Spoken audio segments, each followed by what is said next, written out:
Hello, everyone. Welcome to another episode of Odd Shaped Panel. We're coming back from a break. We're happy to be here. Today's episode is about... Oh my god. Today's episode's about the Marvel Cinematic Universe. I know a lot of people should be excited about this. I'm excited about this. I feel like we should just get started. At that underscore, Mrs. Davis asked, who would you like to see direct an MCU movie?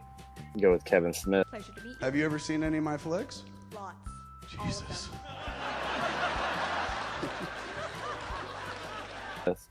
But and I was even thinking like if he couldn't do Daredevil, because I know they want to keep that out of Netflix, I was thinking maybe they could do Agents of S.H.I.E.L.D., bring back Coulson into the movies, because I would love to see him back in the movies again. Yeah. Especially since he's just kind of dangling out there in space. Only because he is such a big comic fan, and he did, from what I understand, do a good job with the Flash episodes that he did. It's me, Mom. It's Barrett. Maybe Spider-Man would be cool. Hey, everyone. Well, I like the fact that they're going with a lot of indie directors, like Taika Waititi or Ryan Coogler, directors that haven't made too many stuff, but the stuff they have made has been really solid. So I'm going to go with Damien Chazelle, who you might know as the director of Whiplash and going to be directing one of my most anticipated films, La La Land, with Ryan Gosling and Emma Stone. Yeah, I would love to see him do a Marvel film. As you know, I know nothing about directors, so I struggled that week of OSP, but I would just have to say, I guess, Christopher Nolan, because he did a great job in the DC universe with the Batman movies, and I love like Inception and all those movies, and Prestige is probably like my favorite of his. So I would love to see Christopher Nolan do something. I went with Harold Ramis. Nice. And just because he adds that kind of every one of his movies seem to be really wacky, like slapstick comedies that he's directed. And I thought that maybe that would be good with like The Man Thing or Legion of Monsters. He could actually make a buddy kind of movie where it was just really goofy and like bearable. Even with Man Thing, he could just like randomly kill people, but in a funny way. So that was all I want is what I'm never gonna get, which is the Ant-Man movie with Edgar Wright finishing it. I don't think that he'll ever probably get another chance to work with Marvel, because unfortunately it didn't go the best ever, or else we would have my movie. But I'll forever be bummed that he didn't get to finish it, because you can see his influence on the movie as it is now, and I feel like that's the reason why it was so fun. But it also felt a little disjointed, because how do you take over for Edgar Wright and finish something for him? He has such a specific branding, it's almost impossible. His style is so awesome, and if anybody in the chat has not seen his TV show Space from the late 90s, I mean, that is just like so many movie references, and just his visual style, you can really see it in that show and how he's been able to translate that successfully into a film career, because usually people have a hard time going from television to film. To be honest, I have almost no dogs in this fight whatsoever. They're choosing so many good directors. Whoever they choose, I'm sure it's gonna be great. So, mine seems like a bit of a cop out, but I really want Jon Favreau to come back for Iron Man 4. I know it sounds like a cheap cop out, and he's done it already, but I really want him to come back and close it, because he really does need proper sequel. It would be cool to have Martin Scorsese do a Wilson Fisk movie if we were going to keep Vincent D'Onofrio. I feel but I would want it to be like a Wilson Fisk, like a really deep exploration of his life as a kid, because I feel like they kind of go into it in the show and everything, and they give you the flashbacks and whatever. But I feel like, he's so good at creating this kind of small town, small city neighborhood feel out of giant cities. You know what I mean? He makes them really intensely personal. And I feel like it would be awesome to see the rise of Wilson Fisk under that microscope, into who he is today. I agree. That's really good. Yeah. I like it. Don't hurt Vanessa. You hurt her! Wait! You hurt Vanessa!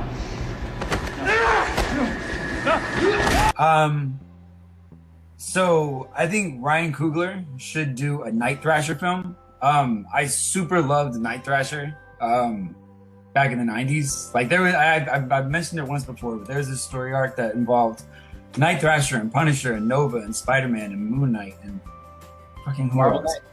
Yeah, it was amazing. It was like the most amazing lineup. But Thrasher was just it was really killer. And so Ryan Coogler did like Killer with Creed. So I think he would make an amazing director for Night Thrasher.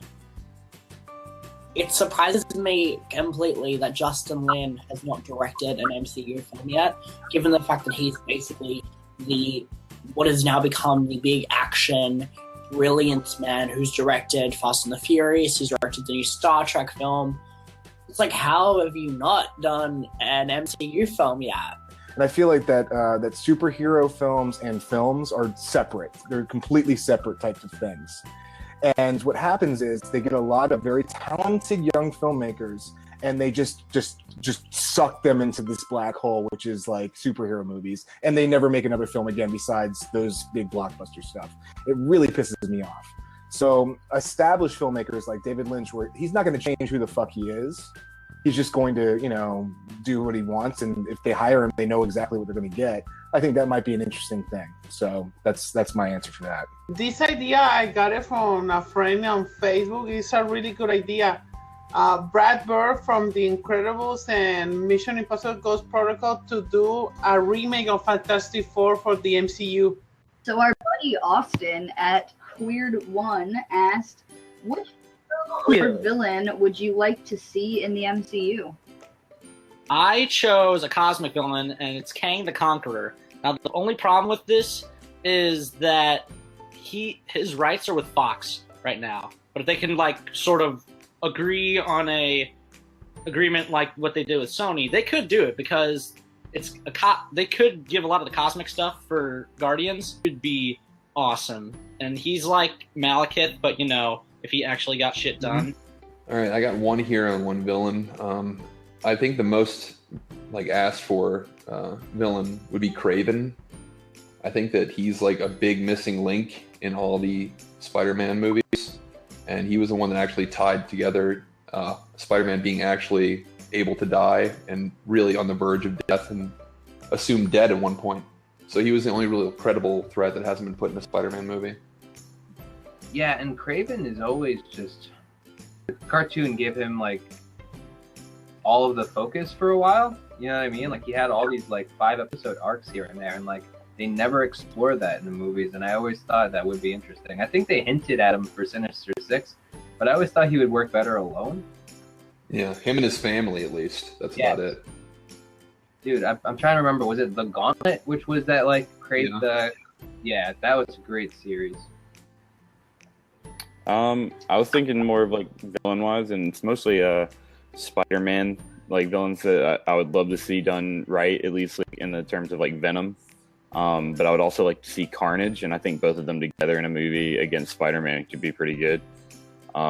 Just the idea of Carnage itself, as a villain, has always been appealing to me. It's you take this evil symbiote, and then you attach it to a serial killer, and you get something even more evil than you could imagine. It's pretty cool. But I think Do you have any idea who you would cast? I didn't really think about it yet, but let's see.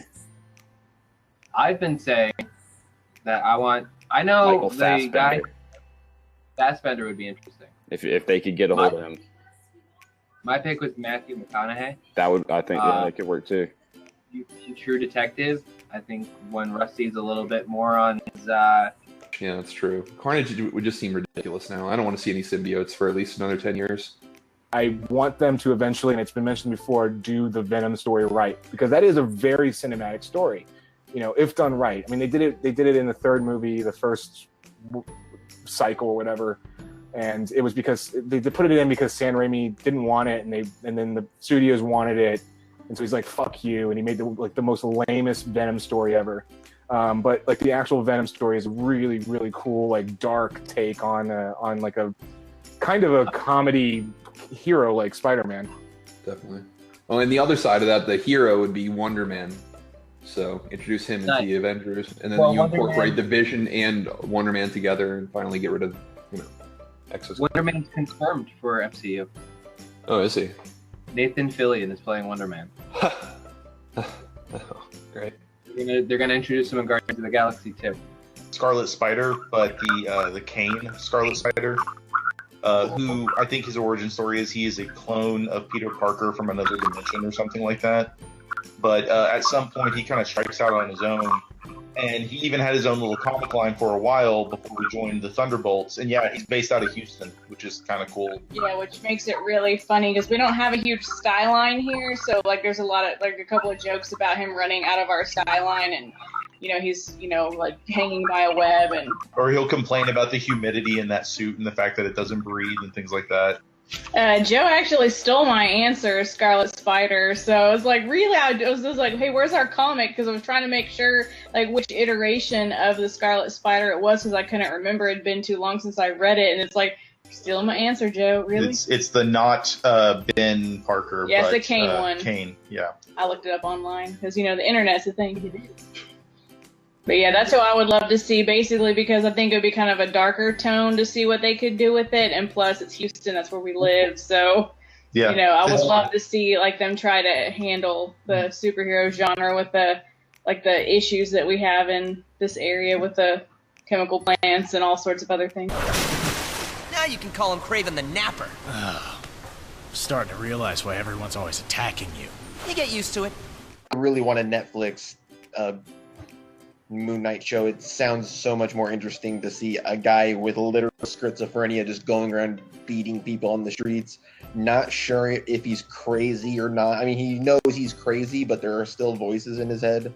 I really just want to see that. Moon Knight would be I'm kind of waiting. It's right now they have a great setup of characters that it would only make sense for Moon Knight to be next, especially like in that Defenders area. I don't know, man. Moon Knight would be killer. Give it to me in a film form. Give it to me in like a miniseries form. Like I don't care. Just give me some kind of form of Moon Knight. Like get him in. Nail that shit I out. think Travis was From Spider-Man 2, the video game, I would like to see a Mysterio. I would like to see Mysterio from Spider-Man in a movie. As I remember that he was a rumor from Spider-Man 4 from the Sam Raimi one, and then that never got made. And so I would like to see him in a movie. Yeah, Tom was saying that Bruce Campbell was supposed to play him. Yeah, that would be cool. Randall at Randall Sands asked, what's your most anticipated movie for Phase 3? You know what my most anticipated for this year is, but I am going to actually go with the pretty obvious answer, Infinity War. And I'm going to say that because those are going to be where the real stakes are. Because you could argue that Civil War did, but we know that Infinity War is basically going to multiply that by 5. I mean, we already know the filming schedule is going to be almost a year. And they're going to be shooting back to back, so that's going to be hectic for, many, many actors. But it's really just it's the end of this big phase. What they do afterwards, I'm interested. It's not going to be as big as Infinity War, because just like in the comics, it's a big, big thing. I read this when I was a kid, and I just got it again. It's the Infinity Gauntlet. I love that. It was just an awesome story to see all the heroes going against Thanos and all that kind of stuff, the power that he possessed. And I just think it's gonna be really cool to see it. And plus, like Billy was saying, all the movies pretty much have been up until now have been focusing a small aspect of it has been getting the Infinity Gems and all that stuff. So it's going towards that, So it's building up towards all this, and we better have a good payoff with the Infinity War, because all those movies prior to this have been going to that. Infinity War Part 1 and 2, I would have to say 2, because, that's when it all ends. We don't know what's going to happen, because Marvel has that way of telling stories. Here's the framework of the comic, but they don't go in the route that it usually does. They do it that fits the story. I have a feeling. Yeah. Civil War is Marvel's New Hope. That Infinity 1 is going to be Empire. That's going to end on a sad note, and that Infinity 2 is going to be Return. And I'm not saying Ewoks are going to show up, but something's You don't badmouth the Ewoks, Tom. Those things are I was gonna adorable. say my favorite is Empire, so I feel like 1 is definitely gonna have the advantage over 2, just because I feel like it's gonna be able to end on a sad note, because I like films that do that.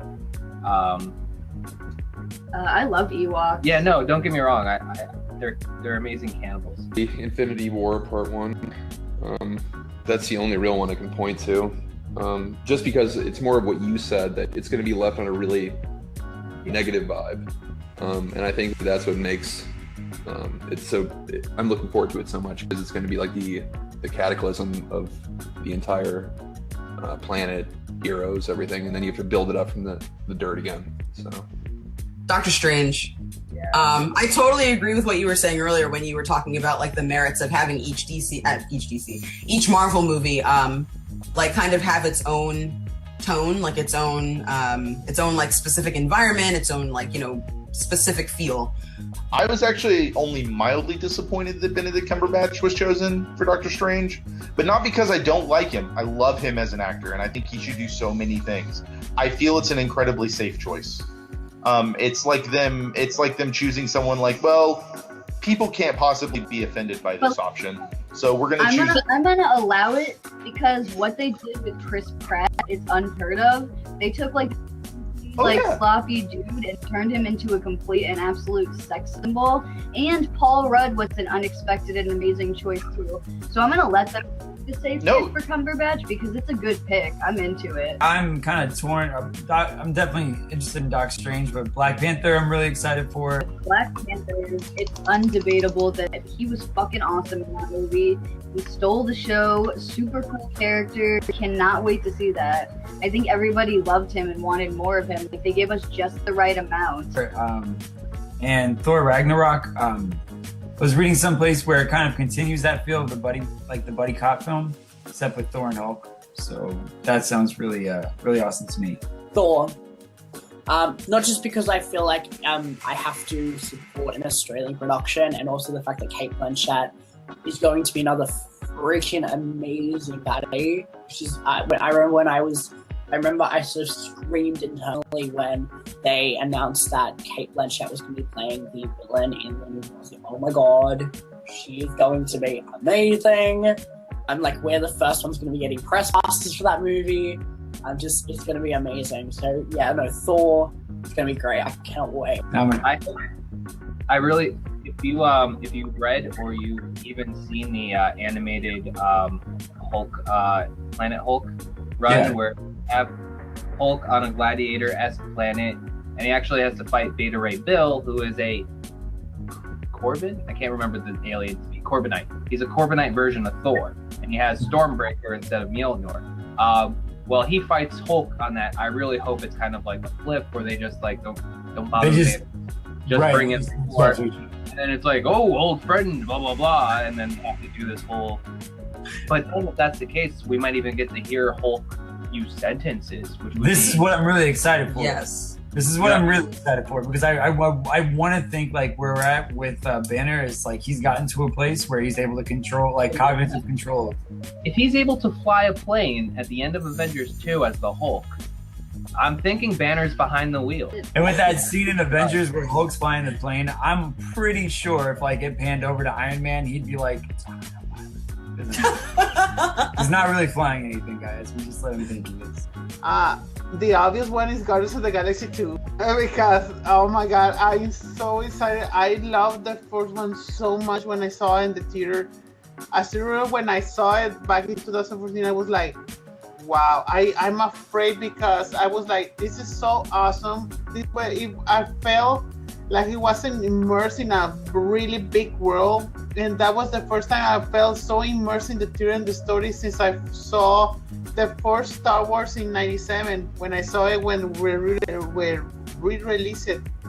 And so now when James Gunn is gonna do the second one again, and so I want to know everything, even though I'm coming to Comic-Con and I'm not going to be on the panels, but I would love to see the trailer for Guardians of the Galaxy 2. Yeah, me too. I love Guardians. And also, I'm curious for the new Spider-Man movie. It has a really great cast. Okay, and I know people were saying like Infinity War and Black Panther, and I'm looking forward to Black Panther actually more than Infinity War. I mean, the Infinity War is going to be the thing that's going to be the capper, but it's also going to end it, which is making it kind of sad. But Black Panther, I really want to see him in this universe already. It should have happened a long time ago. But I have to say this, and just because he's been my favorite superhero right behind Batman since I was 3 years old, I have to go with Spider-Man. It's in my heart. I can't not say Spider-Man. I love the idea of a fun John Hughes romp 80s movie in the MCU. It just sounds so much. If there's a dance scene in this movie, I will be happy about it because it seems like something that there should be a dance scene in. If you had just said that to me right after I had seen Spider-Man 3, I would have been the most angry person in the world. Like, you want another date? Oh, no, I'm not. Me too. I would have. Perfect. So I'm curious to know what you're going to say for this one. Which character like you? Oh, no. As much as I want to go with my heart and go with the person I think I am, I'm not. I'm gonna go with my close second, Ant-Man.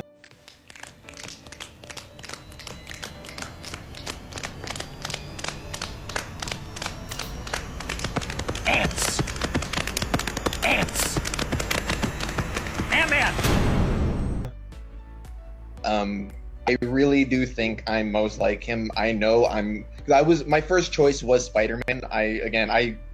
I think I capture the humor and the personality. It's just there's something, I don't know what it is. I just don't think I could. I think Ant-Man's just as funny, but it's just, I don't know. Spider-Man's put on that pedestal of being like super smart.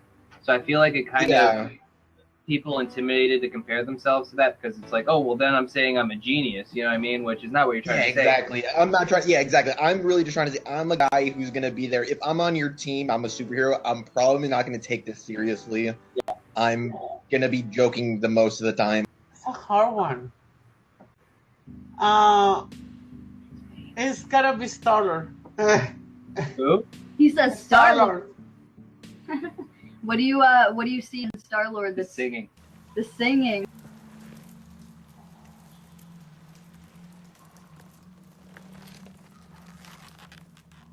The dancing, the jokes.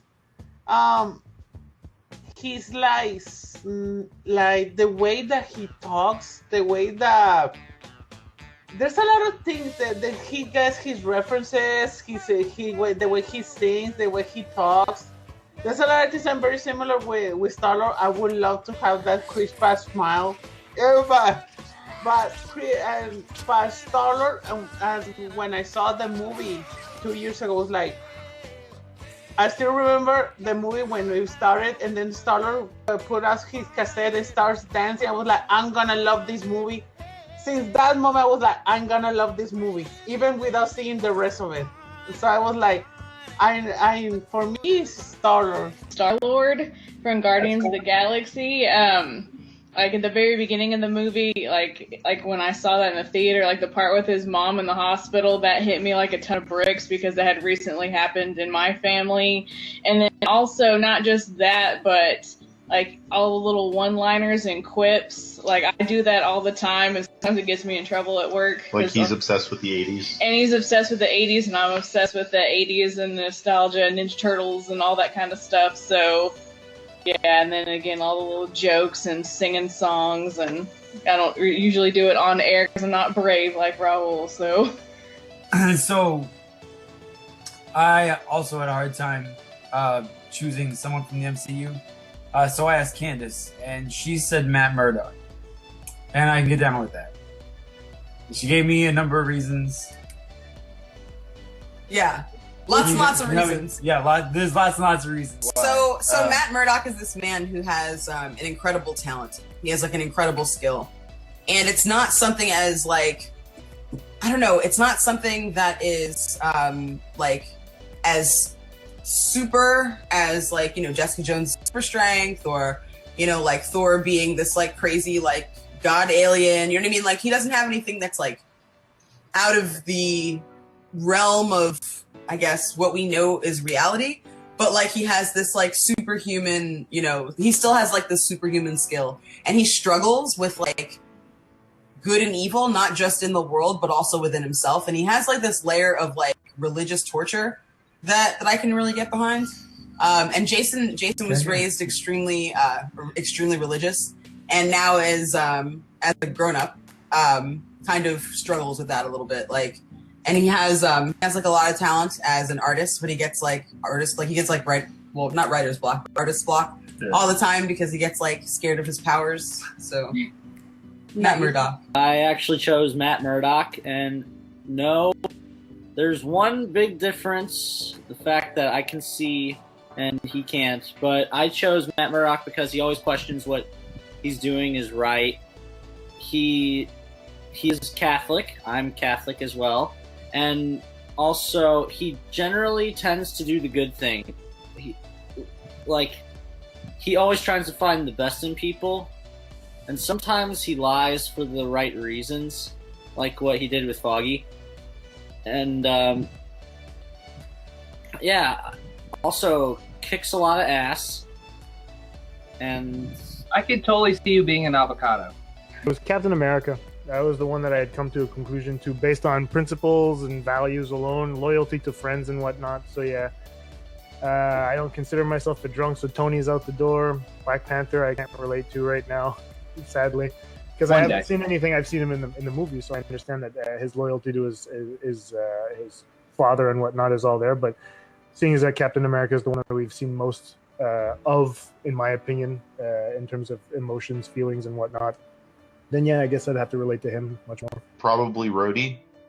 If only because he's incredibly competent at what he does, but he's just kind of always stuck being second banana to someone else, even though he really, really shouldn't be. I feel like he's always there and no one's ever listening to him. Yeah. Just like, guys, seriously. I love Rhodes. I was okay with, was it Terrence Howard, I think, in the first Iron Man? I can't remember who played him in the first Iron Man. I think it's Terrence Howard. But when Don Cheadle took over, it was even so much better. Just so much better.